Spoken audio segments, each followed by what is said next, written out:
So you have a natural law theory, which is a theological account. You have the divine law theory, which also is a theological account. And obviously you can see how these ethical accounts factor into determining whether or not your actions are moral or immoral, right or wrong. Okay. What I want to do now is move from a theological account of ethics into a secular account of ethics, right? So the last two were theological accounts, and now we're going to talk about secular accounts. Obviously, there's a vast portion of the population that doesn't believe in God.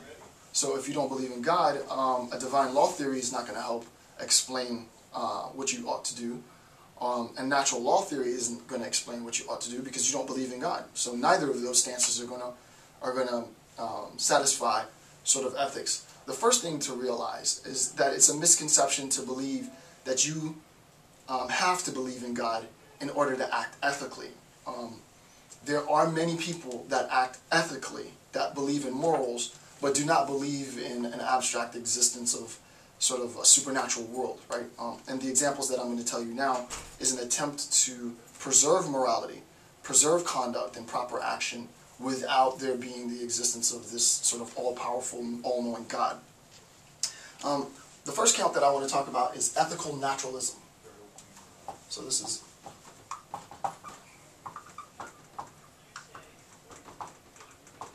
So the first account that I want to talk about is ethical naturalism. Ethical naturalism is nothing more than an attempt to place morals and values within the realm of the natural world, right? What I'm attempting to do is I'm attempting to take morals, values, and find those values, find those morals within the natural world, right? Instead of it coming supernaturally. And the argument is that morals and values are an adaptation of human evolution. Right? So the argument is that morals and values are an adaptation of human evolution. And like we did with both the divine command theory and the natural law theory, I'm going to explain what the theory is just very briefly, give some of the benefits and also some of the disadvantages. Well, first of all, we see that there's an assumption, right? Human evolution. Well, obviously, if you don't believe in human evolution, if you think that human evolution did not occur, then you're not going to subscribe to this theory, right? Also, if you believe in God and you think that God is the source of all of our morals, you're obviously not going to believe in ethical naturalism. The problem, however, the problem with ethical naturalism is that you cannot derive what you ought to do, right? You cannot derive what you should do, what the ethical claim is. You cannot derive the value from the facts, right? It's difficult for an ethical naturalist to derive an ought from an is. Now, this is not always the case. There's many ethical naturalists who have attempted to answer this question, but one of the problems of ethical naturalism is that it is very difficult to derive or to find what one ought to do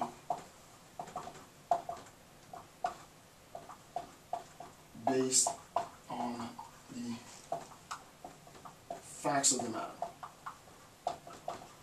Right?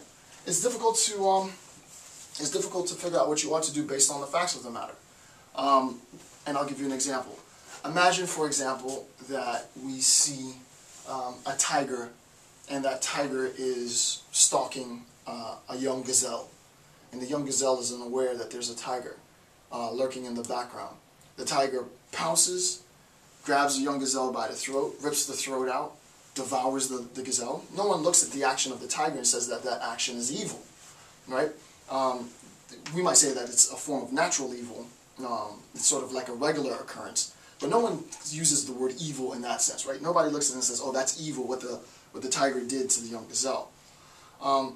You see a predator stalking a human being, stalking another vulnerable human being, and this person attacks and kills the human being, and we want to condemn that action. You want to say that you ought not to do that act, right? That action is bad.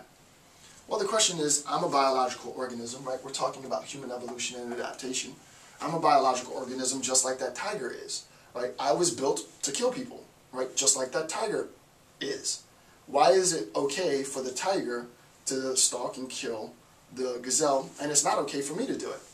And the obvious responses might be, well, because we're sentient beings and we understand pain and we know that we shouldn't and so on. But when really pressed for it, it's very difficult for an ethical naturalist. There are many great accounts, I'm not going to get into them now. It's very difficult for an ethical naturalist to be able to show how we ought to act, right? And the problem that arises, the second part of the problem arises, is because if we are taking a hardline sort of biological approach, right, or psycho-evolutionary approach, it's hard to incorporate what's known as teleology. We cannot incorporate T-E-L-E-O-L-O, right? We cannot incorporate teleology, and all that is a theory of ends or goals, right? You cannot, for the ethical naturalist, incorporate, you should not incorporate a theory of ends or goals into your ethical naturalistic account, right? The heart doesn't beat because the beating of the heart sustains life, right? The heart, no biologist would say that at least, right? The heart isn't beating for the sustenance of my life. The heart beats because it is constructed to, the cardiac cells are constructed to do such, right? And when multiple cardiac cells are within the same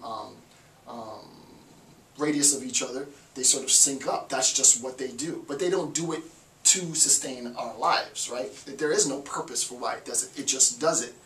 There happens to be a purpose, but that purpose is sort of, I guess imposed is the only word I can think of, or inferred. That purpose is inferred from the action, but there isn't any sort of intentionality. There can't be any intentionality in the beating of a human heart. So the argument to say that, well, ethical naturalists have an account of what is the case, and therefore can make an account of what we ought to do, that leap is a bit broad. Okay. The benefit, however,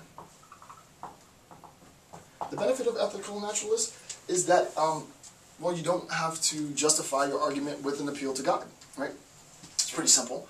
Why ought I to do this? Well, you ought to do it because we are the type of beings that have an understanding of our relationship with others.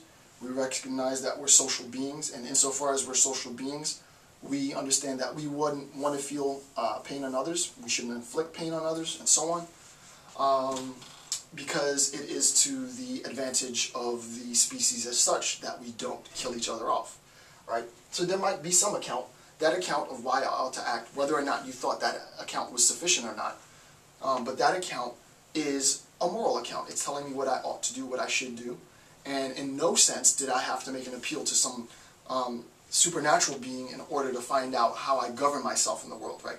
So obviously the advantage of ethical naturalism is that you don't need to make an appeal to God at all. Okay.